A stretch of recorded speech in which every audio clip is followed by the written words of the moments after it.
Humberto Pasti, diseñador de jardines y escritor, muchísimas gracias por acompañarnos esta tarde aquí en tu visita a Barcelona. Muy honrado de que nos dediques un ratito.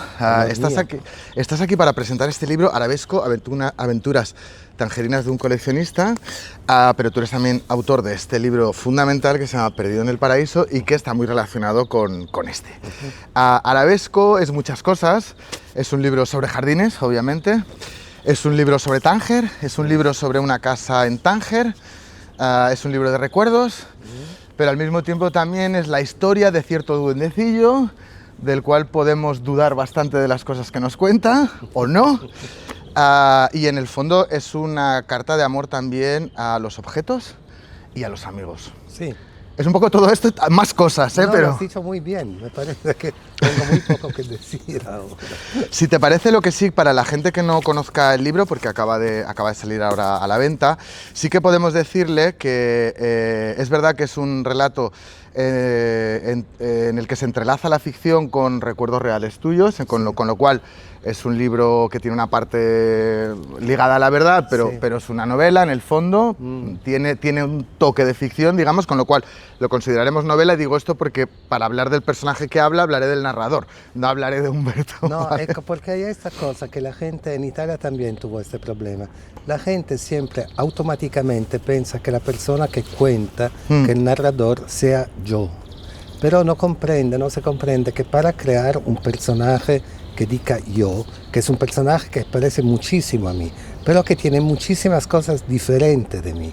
Y tú tienes que trabajar mucho para aislar las cosas tuyas que caen con el personaje y las cosas que van a formar un personaje más coherente. Te hago un ejemplo muy simple.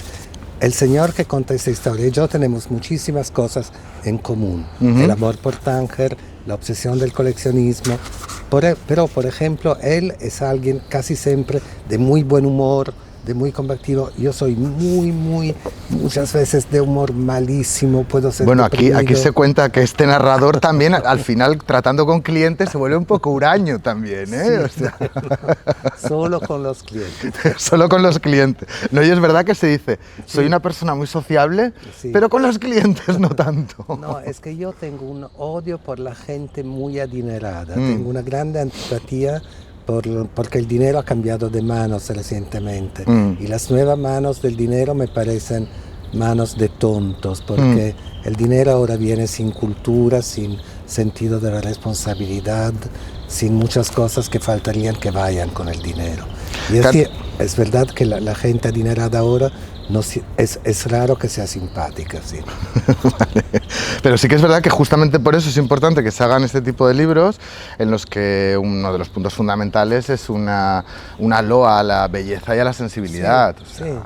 Y también un poco a la historia, ¿no? Porque hay un tono bastante elegíaco cuando hablo de Tánger, ¿no? No quiero ser malincónico, creo que es muy importante quedarse positivos, pero es verdad que lo que ha pasado muy rápido en un lugar como Tánger, que es lo que ha pasado en lugares como Italia o Francia, España, después de la guerra, en muchos años, aquí después del franquismo puede ser, ahí ha pasado en muy pocos años, se ha pasado de un mundo rural y de un mundo con una cultura que tenía raíces muy profundas, a un mundo nuevo de capitalismo muy decadente y avanzado, y que ha completamente cancelado la identidad del país, y es un mundo a lo que tienen acceso solamente las personas adineradas, y la mayoría de la gente en Marruecos, en el norte de Marruecos,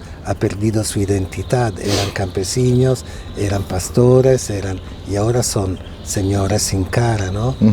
Y por eso este protagonista, que como a mí es un gran colector no las reliquias, de las trazas, se dice en español, sí. De las trazas del pasado, es justamente por preservar algo de esta identidad y transmitirla a los jóvenes en el futuro, porque algo se quede. De hecho, es verdad que no hay exactamente nostalgia o melancolía en este relato, pero sí se habla en algún momento, sobre todo hacia el principio, de aquel Tánger en el cual se podía vivir con muchísimo menos dinero, por ejemplo, a la que hacías tu referencia a la cuestión capitalista, pero también una cosa que me llama mucho la atención, en un momento determinado se habla de que hubo una época lejana en Tánger en el cual se podía conocer a gente muy simpática. Sí, sí. Sí, es que, bueno, como todo el mundo, ¿no? Porque ha cambiado mucho la manera de vivir y ha cambiado mucho por esta obsesión del dinero y del éxito económico, que es una de las características del día de hoy, ¿no? Que para sobrevivir tenemos todo que producir una cantidad de dinero ridícula porque todo es muy caro, y después que haya este consumismo espantoso que la gente vive para cambiar de ordenador, para cambiar de teléfono, y también un pequeño pastor que hace 10 años no tenía una idea de que era un teléfono, ahora quiere el último modelo de no sé qué, y para obtener hace todo lo que se puede hacer para conseguir este dinero.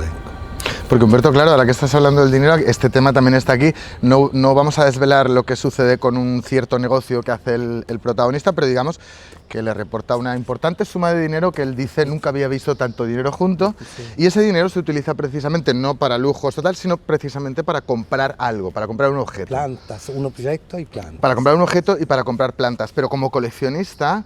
Claro, ¿cómo vives tú eso? Porque ahí estaba diciendo, hay una cuestión también especulativa, que tú quieres tener una serie de objetos por preservarlos y porque eres coleccionista, juntos. Pero claro, para poder tenerlos... Sí. Pero te digo, es más para salvarlos, ponerlos juntos y transmitirlos. Yo no soy un coleccionista de estos que le gusta tener a ellos. Tengo muy poco senso de la posesión.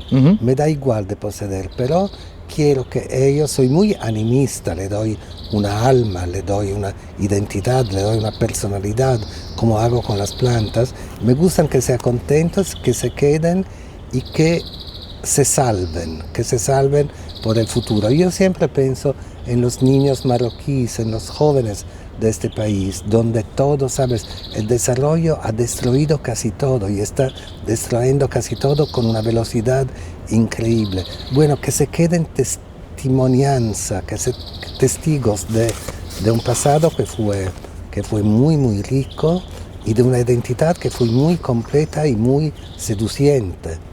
Y que ya ahora no puedes encontrar, porque si tú hablas con una chica que está en la universidad en Rabat, es como hablar con una chica que está en la universidad en Cleveland o en Düsseldorf.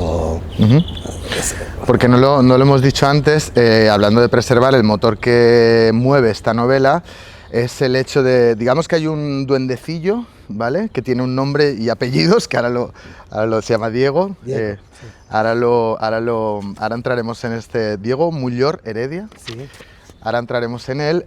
Y le de alguna manera le obliga al protagonista, al narrador protagonista, a hablar sobre la casa de Tánger. Porque el propósito que tiene el narrador, y en esto comparte creo bastantes cosas contigo, sí. Es que dice tengo el alma de campo, sí. Y entonces intenta en este ejercicio de escritura de alguna manera no solo intenta salvar esa casa, sino también, digamos, hermanarse o estar en mejores términos con la ciudad de Tánger y al mismo tiempo también preservar los recuerdos, es decir, hay una idea también de coleccionismo, si quieres, en el sentido de lo personal, sí. De las amistades, de los hechos. Sí, absolutamente, porque gracias a Diego, que la gente me ha preguntado mucho cómo tuvo esa idea de expediente narrativo de inventar un duende. La realidad es muy diferente, porque Diego, yo realmente encontré a Diego. Es que yo estaba escribiendo un ensayo sobre Tánger y sobre las artes decorativas del norte de Marruecos. Pero me parecía, no soy un ensayista, y lo sentía muy flojo, muy pesado, muy così. Y empecé a sentir esta presencia que las primeras veces eran como un vaso que se rompía, ma podía ser un gato que había pasado, después un reflejo de la luz o algo de oscuro, una sombrita que venía donde... Bueno, y con el tiempo hasta que encontré verdaderamente esta persona que era un fruto de mi imaginación, pero que tenía una realidad y una urgencia y una fisicidad. No sé si tú has notado que en la novela la sola persona que tiene ganas de hacer el amor, de contar el dinero, de hacer todas cosas. Es Diego, que es Sí. un fantasma. Sí. Y el pobre narrador no tiene nada de eso. Es mucho más abstracto que el Cierto, fantasma. cierto. El narrador, que es un hombre de carne, es mucho más abstracto que el fantasma. Que es... Sí, porque sabe decir que en principio este Diego se le aparece al narrador años atrás, se nos dice años atrás había Sí. aparecido. Él no lo vive como nada, como ningún tipo de alerta ni nada, sino que le parece lo más normal del mundo. Al principio cree que es un fantasma, pero Sí. luego hay una cosa muy graciosa que tú cuentas, que claro, en un momento se da cuenta de que en la luz del día se ve y dice, bueno, entonces un fantasma no puede ser, tiene que ser otra cosa. Y entonces ahí es un duendecillo y este es el que le obliga a escribir Sí. este libro, pero también, digamos, que cuenta su propia historia, o sea, también se apropia un poco de la narración, por Sí, momentos. sí. El motor de la narración es Diego. Es Diego. Es el duende. Antes estabas hablando del coleccionismo, no sé cuánto compartes con el narrador de esta novela. Aquí se dice que especialmente el narrador le gustan los tejidos y los azulejos. Sí, que es verdad. A mí me ha interesado muchísimo todo lo que fue hecho del Paleolítico hasta los años 50 en el norte de Marruecos. Siempre con esta idea de una identidad muy peculiar, porque también a nivel antropológico, norte de Marruecos, las tribus, los bereberes, Jebala, que son muy influenciados por... Es gente que llegó ahí con la caída del reino nazarí al final del 15 y tienen unas tradiciones de música, de pintura, de filosofía, que son muy complejas y muy de síntesis entre un poco un mundo español, un mundo árabe, y me había interesado concentrarme sobre las cosas del norte de Marruecos, y eran los azulejos, eran las maderas pintadas, los muebles, los cajones, los tejidos, la seda que eran la seda nazarí traducida en el norte de África, y así me soy consagrado a este coleccionismo.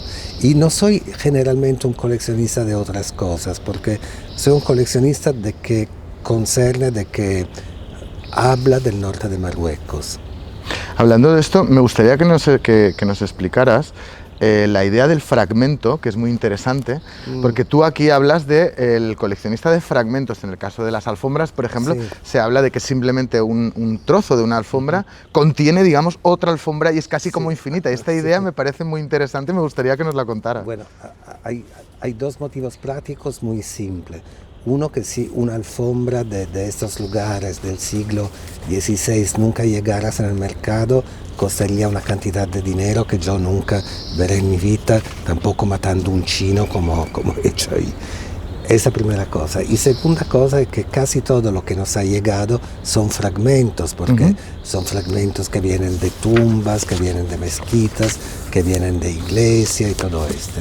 Pero es verdad que estos dibujos que son geométricos o floreales, pero siempre con un ritmo, que es un ritmo de geometría, que es un ritmo... cada sección tiene el todo. Tú te falta solamente la imaginación de agrandecerlo, como de mirarlo de un poco lejos, y de una cosa así puedes hacer una cosa grande como Barcelona, ¿no? De hecho, hablando de esto, y te refieres particularmente a los arabescos, dices una cosa, contraponiéndola al arte occidental, que dices, bueno, escribe el narrador, dice, con el arte occidental no ocurre nada de eso, ni siquiera con los maravillosos tapices Millefleurs, que se muestran impenetrables y te mantienen encadenado a tu papel de espectador. Me parece muy interesante esta visión del arte, ¿no? Porque el arte islámico, que yo un arte que he estudiado después que soy niño, porque cuando era muy joven solía ir mucho al Cairo, donde tuve la fortuna de encontrar, ahí hablo de un señor que era un anticuario, insomma, un señor así que me ha aprendido muchísimas cosas sobre el arte islámico, he visto muchas cosas. Hay esta capacidad del arte islámico en su abstracción verdaderamente de hacerte entrar. Y no es tanto una cosa intelectual, es verdaderamente una cosa, es raro porque es una geometría, es una sensualidad de la geometría que cuando tú la percibes te captura mucho más. En el arte occidental, que evidentemente puede ser la cosa más bonita que sea, Pero es verdad que tú te quedas siempre afuera, eres siempre, nunca haces este viaje que es un viaje de percorrer el objeto de arte, lo miras, ahí entras en este meandro y lo percurres. Y me fascina muchísimo. Hablando de esto, de la imaginación, un poco de la sensibilidad, también en la novela hay una cierta fricción o una cierta tensión, si quieres, en el sentido de que relacionado con lo que tiene que ver con la transmisión del conocimiento y con el diálogo con la tradición, está la idea de la fábula. Diego está constantemente instigando al narrador a que fabule, a que entre en ese espacio de la imaginación, sí, y que se salga de lo inmediato real, ¿no? Digamos, sí. Y hay todo el rato ese querer entrar, digamos, en ese, sí, territorio más sensual, ¿no? Sí, y la novela está todo el rato un poco así, sí, ¿no? entre los dos, ¿no? Sí, porque Diego con fábula dice también plot.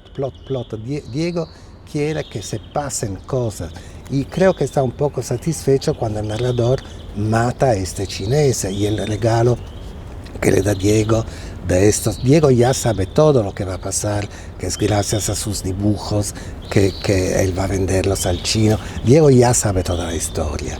Y porque sí, Diego se aburre muchísimo del coleccionismo, de todo esto. Quiere que se hable de su casa, pero no de todas las cosas que yo he puesto en esta casa. No, claro. Él quiere que se hable de él, de su trabajo, de su vida, de su suceso, de sus mujeres, siempre habla de todas las mujeres con que se acostaba, de todo.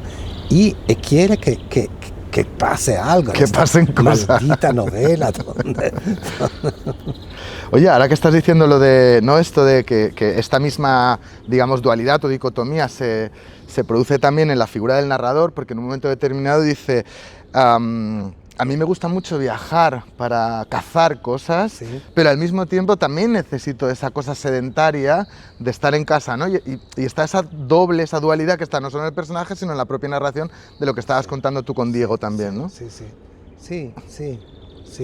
Es que Diego quería más dinamismo y menos reflexiones melancólicas sobre... Porque Diego finalmente es el más concreto, el más enamorado de la vida, el más real, el más adentro de la realidad. Aquí también hemos hablado de objetos de coleccionismo, de la vida que se mueve. Uh-huh. Pero son muy importantes los jardines también. En un momento determinado, sí, que me gustaría que lo explicaras, porque es verdad que es una idea intuitiva, pero que si no te paras un poco a pensarla, pues que tú dices algo así como que los jardines son un drama en realidad. Bueno, sabes, esta es una cosa, si tú tienes conciencia, yo siempre tengo mucha dificultad a diferenciar los reinos. El reino animal, el reino vegetal, el reino mineral, y así me sucede de escuchar cómo una planta habla, de ver lo que una planta desea, de intuir sus relaciones con la otra planta, de ver cómo ésta reacciona a mi presencia y a la tuya, de oír su voz.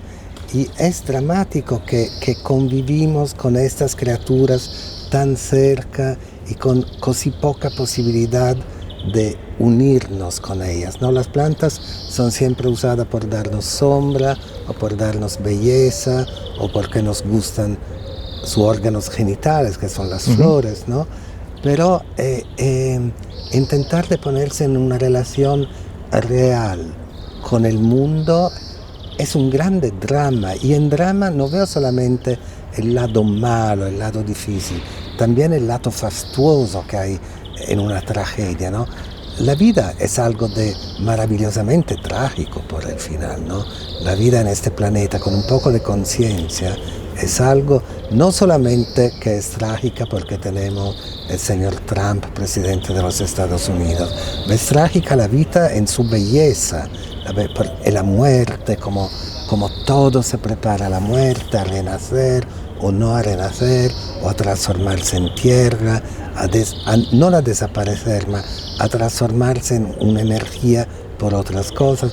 A mí me encanta pensar que somos todos un poco de abono, que aquí estamos hablando, pero somos dos manos de abono. Así, este me parece dramático y muy bello también. Oye, la que estabas hablando de nuestra relación con las plantas, quería preguntarte una cosa, porque en un momento determinado tú dices que los objetos también son de alguna manera espejos. ¿También de alguna forma un jardín es espejo de uno y las plantas que tiene uno alrededor también son un poco espejo de su personalidad? ¿O? Más que de su personalidad, tienen una relación muy íntima con la que uno puede ser, no lo sabe, porque hay muy poca conciencia en nuestra cultura de cómo elegimos las plantas, de cómo las ponemos, pero yo creo que hay siempre una relación muy profunda entre un hombre y lo que el hombre planta. Y creo que plantar es una de las cosas que caracterizan el hombre. Cioè, si tú piensas ¿qué hace el hombre de diferente de los otros animales?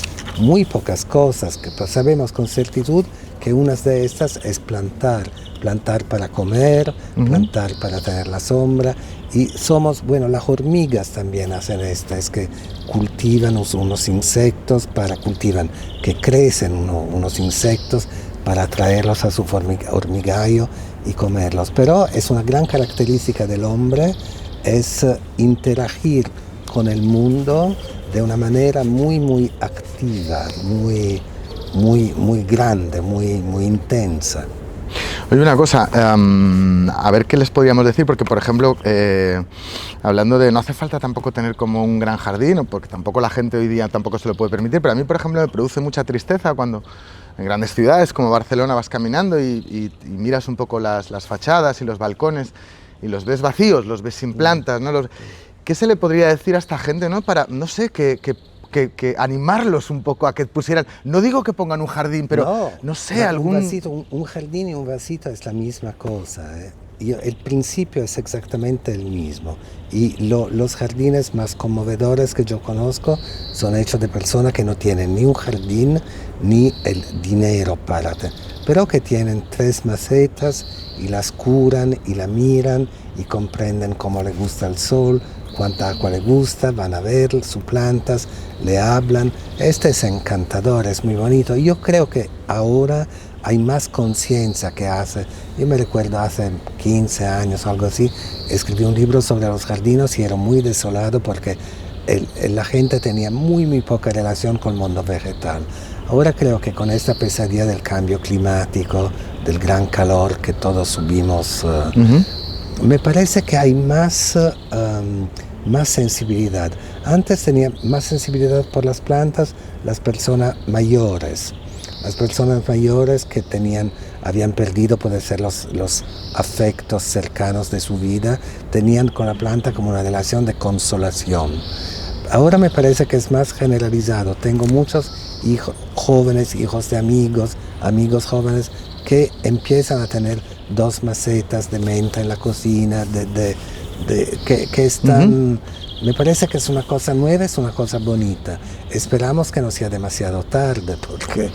Bueno, y esperemos que también que cuanta más gente se anime, mejor, claro. Porque sí, decíamos antes que Arabesco está muy relacionado con este otro libro, Perdido en el Paraíso, entre otras cosas, y tú lo dices al final del libro, en el epílogo, que tú tienes tu jardín en Rouna, digamos, que es lo que se cuenta en este libro, pero que en realidad fue en Tánger, tú dices, fue en Tánger donde me hice jardinero. Entonces, en el fondo se puede entender también este libro como una especie de agradecimiento a la ciudad de Tánger, sí, digamos, por haberte descubierto esa pasión, ¿no? Digamos. Sí, y el hecho que yo llegué en Tánger, y en Tánger me se abrió antes de los ojos un mundo en el que después, yo creo que llegué en Tánger hace 38 años o 39 años, y es verdad que no solamente empezó mi amor, como todos los amores, fue un amor a primera vista, ¿no? Yo llegué y caí enamorado.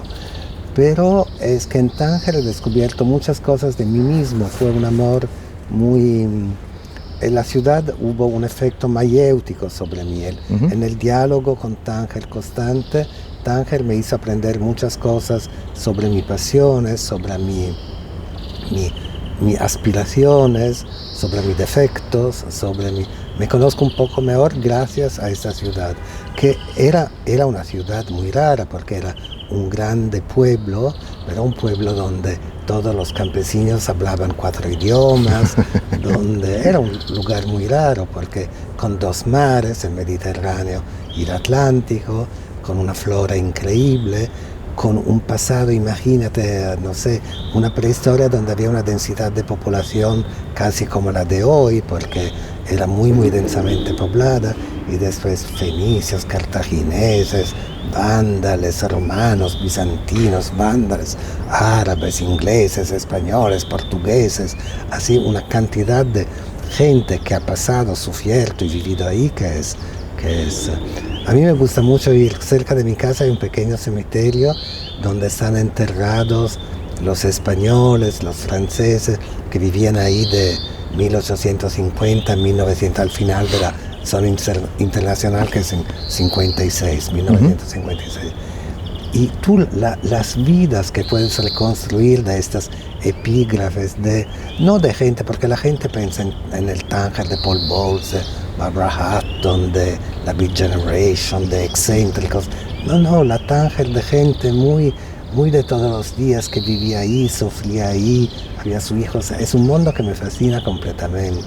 Que bueno, que también se rinde un cierto homenaje a la Beat Generation al final, al principio del libro. Sí. Hablando de amores y de pasiones, en un momento determinado dices que para el narrador del libro, dice, el tiempo no transcurre en Tánger. ¿Tiene que ver eso con esa idea del amor, de que es como un espacio infinito? Sí, sabes, Tánger es el único lugar del mundo que yo conozca donde hay nostalgia del presente. Es una cosa muy, muy rara. Yo creo que este viene del hecho que había tantísima gente, como te decía, que ha pasado por ahí, que hay algo de muy precario y de muy intenso en la percepción. Yo conozco mucha gente que odia Tánger. Hay gente que llega a Tánger, no puede dormir, no puede despertarse, no sabe dónde ponerse. No sé si geológicamente, meteorológicamente, si hay un conjunto de qué sorte, vale, pero es un lugar muy, muy precario. No es nostalgia, no es un lugar de melancolía, no. Es una extraña... Es siempre como si hay una alusión a algo otro. No sé bien explicártelo porque no lo he compreso bien yo mismo.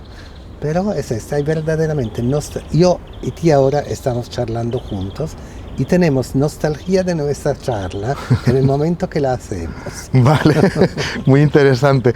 Oye, Humberto, una última pregunta que me parece un detalle muy, muy chulo, que supongo que compartirás con el narrador. El narrador dice en un momento que incluso en los sitios de paso, en los sitios donde se aloja, en las habitaciones, los hoteles, como que intenta arreglarlos, de alguna manera los decora, sí. Y me parece como esa búsqueda constante de la belleza ante todo, frente a todo y en cualquier circunstancia, y con cosas también que no necesariamente tienen que ser grandes cosas, pero me parece un detalle como muy bonito, sí. y una actitud vital pues un poco a reivindicar, digamos. Sí, esta es una cosa muy íntima mía, personal, que yo siempre me gusta hacer, ¿sabes? Como los animales que traen unas cositas a su nido, a su casa. Yo también siempre traigo una hoja, un trozo de raíz, una piedra, y siempre de viaje también, siempre me gusta hacer cozy alrededor de mí mismo, me gusta, como me molesta mucho, no lo que trovo, porque lo trovo feo no me molesta, pero me molesta enormemente lo que trovo vulgar, demostrativo. Ese me molesta un punto porque uno de el órgano a causa del cual yo godo, yo sufro más son los ojos, lo que veo. Y por hay muchas veces que en hoteles tengo que intentar de protegerme de esta cosa que yo llamo fea, que no es fea, que es una forma de ostentación o de anonimato, es algo que me parece malo, que me parece no hecha por el hombre, no a misura de hombre.